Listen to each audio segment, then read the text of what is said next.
Hi. Hi. So today we want to talk about this idea of upper limit. It comes from this book called Conscious Loving by Gay and Kathleen Hendricks. And it's a great book. We recommend it. We're going to link to it somewhere around us here. Link to it, show you a picture of it. And so the idea is this. There's kind of like a natural ebb and flow of desire for connection, intimacy in a relationship within each person, in the relationship in itself.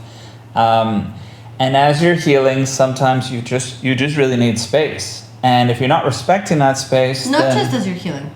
Well, when you're healing, it becomes really sacred though as well. I mean, it's a normal pattern, yeah, even without healing.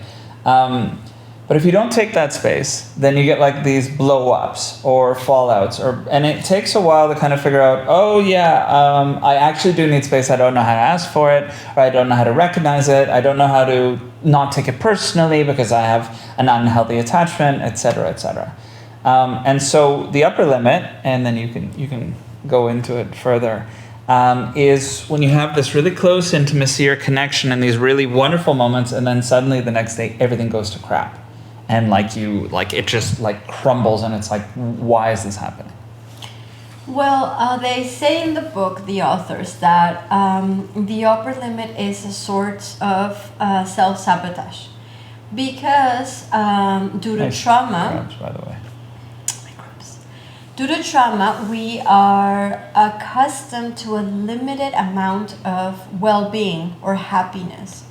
And even many of us have this belief that, I have to be alert because I'm feeling so good. Things are so working out right now. In a moment, everything's going to go to shit now. Uh-huh. And they say or I can't be happy without it going to shit. Right. So it's this notion of getting used to more sustained happiness, which is for many of our nervous systems going out of the comfort zone, of self-sabotage or lacking peace or abundance of what you need. So once you feel really well, you're like, oh no, when you're acting from your shadow, it's like, oh no, this is too good. I better end this because it's probably going to end anyways. So that's the upper limit, when you're like, oh my God, I'm so happy. I need to get out of this scenario. And it sounds very paradoxical, but it's so real. It's happened to us many times.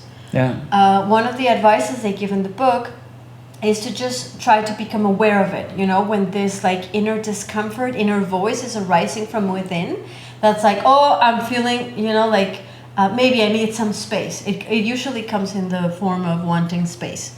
And just recognizing it and allowing it, and be like, I love you so much. I'm having a great time. I think I need 15 minutes, 1 hour, 1 day for myself, whatever it is, whatever your circumstances are.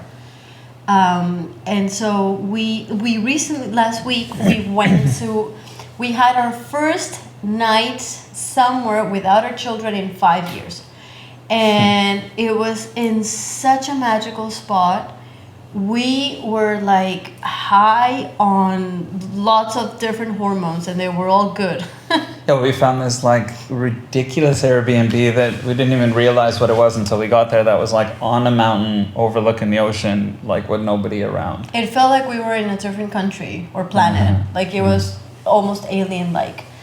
And then I think that day, so we spent the night. The next day we came home to our girls, and our girls were our girls. They were just really active, and they were having their tantrums, and they needed contention and hunger and whatever, right? Needing to be bathed, and so routine immediately came back to us. And we got a lot of tension between us within. Yeah, and magically there was stress stuff between us.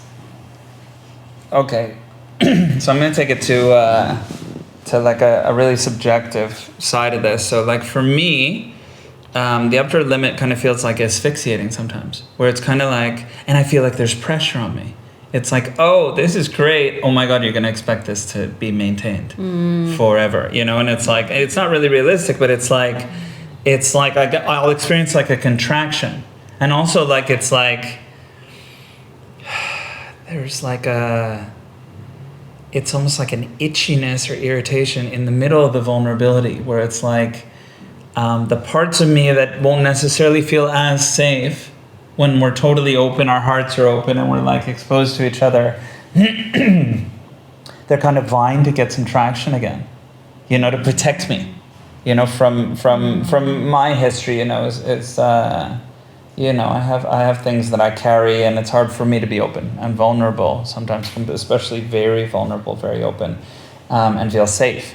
And so when I'm kind of exposed like that, I think there's like this, it's like a semi-silent alarm, but as you know, we kind of come back off it, it starts to gain a little bit more traction. So I'm like, you know, and I think what you were saying about this sabotage thing, I think it's like this hint of control, where if you sabotage it, or if you're like addicted to stress, okay? So it's like, oh, you're totally relaxed and we're totally happy and we're loving each other, and then it's like, oh, you know, this is when the stress comes in, you know, and it's like, it's very hard. Like there's, you know, I've noticed it in my life where you get these cycles where you're addicted to stress, and it's very hard to break out of them, remarkably hard to break out of them. So you have these moments where you're fully relaxed and you're fully content, and then they're immediately followed by stress, because it's like a lack of ability to transition back into like a kind of happy routine, as opposed to like, oh, if we're really this high, we need to fall this far. When we were driving to the spot that we've been talking about, I think I was like somewhat passive aggressive, somewhat hostile, and we sort of I hardly noticed. we addressed it, and we're getting into the habit. We're getting into the habit of like hashing it out, you know, and just speaking our truth without taking it personally. So I said, like, I think I'm scared of expecting this to be too much, you know, and us having such an amazing time outside of our routine, and maybe I want to fuck it up, you know, from the get-go. Maybe I don't even want to explore what it is that it's so fucking wonderful, and let's just keep it mediocre, you know, let's keep it in the realm of what I know and what I'm used to dealing with on a daily basis, you know, like just like a little bit of tiredness, a little bit of discomfort or whatever. And so I was reaching the upper limit before we even got there. And I think for you it was the other way around, right? We came back to the chaos. Oh, it's because the transition was so hard. It was so hard to take, like there was so much freedom where we were, and it was this expansive kind of like psychological space where, you know, we would look all the way out to the horizon was the ocean, and like there was nobody there, and it was fresh air, and it was so open. And then we come back here, and one of the girls is all sniffly, and then she's like crying a lot, and I'm like, oh my god, like I feel so contracted all of a sudden, you know. And it's so to kind of to sum up here, so the idea of the upper limit is bringing a little more normality to these kind of ebbs and flows, and also without it having to drop so far after you drop off, to kind of just drop to like a middle, and kind of like a nice middle ground where you're, you know, it might not be as exciting, but it's not miserable and it's not stressful, right? Yeah, our intention with the video is naming this thing that may happen to all of us, you know that it exists, know that it has a name, it has a reason, it has a solution, you know, like feeling it, recognizing it, allowing it space, because it's asking you to provide it some safety, you know, and to like very slowly transition into a new way of living or feeling, of believing. And that's more sustainable. Also sharing this recommendation of this book. Oh, totally. It was a game changer for Yeah, us, I great. think. It was full of tools. All right. All right. Thanks for Ciao. listening. Bye.